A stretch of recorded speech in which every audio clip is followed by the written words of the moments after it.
একটু উত্থান পতন আছে। শুরুর দিকে আমাদের ফ্যামিলি একটা ভালো সলভেন্ট ফ্যামিলি ছিল। আমার বাবা সেই 90-এর দশকের একটা ইউপি মেম্বার ছিল। যে কোনো কারণে একটা ফ্যামিলি ডিজাস্টার হয়, তো আমি বুঝতে পারি যে ফ্যামিলির পক্ষে বাইরে রেখে পড়াশোনার চালানোটা সম্ভব না।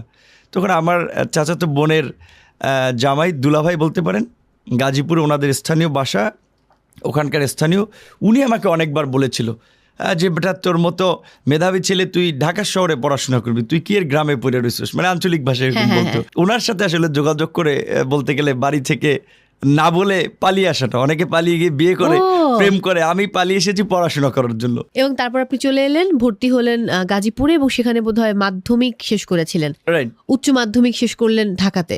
ওটা ছিল গাজীপুরের কালিয়াকুর উপজেলার বোটঘর একটা এলাকা। তো সেখানে যে স্কুলটাতে আমি ভর্তি করেছিল দুলাভাই, আমি ভাবলাম যে ঢাকায় যখন এসেছি স্কুলটা আমার কাছে খুব বেশি ভালো লাগলো না।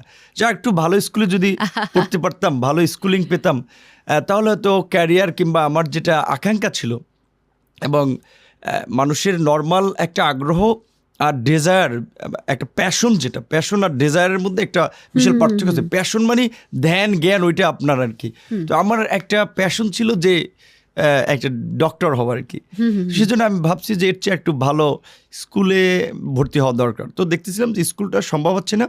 তখন চিন্তা ভাবনা করলাম তাহলে এসএসসিটা এখানে কমপ্লিট করলেও ইন্টারমিডিয়েট ঢাকার একটা ভালো কলেজে ভর্তি হতে হবে। তো সেই জায়গা থেকে আবার এসএসসির পরে ঢাকায় উত্তরা হাই স্কুল অ্যান্ড কলেজে ভর্তি হওয়া।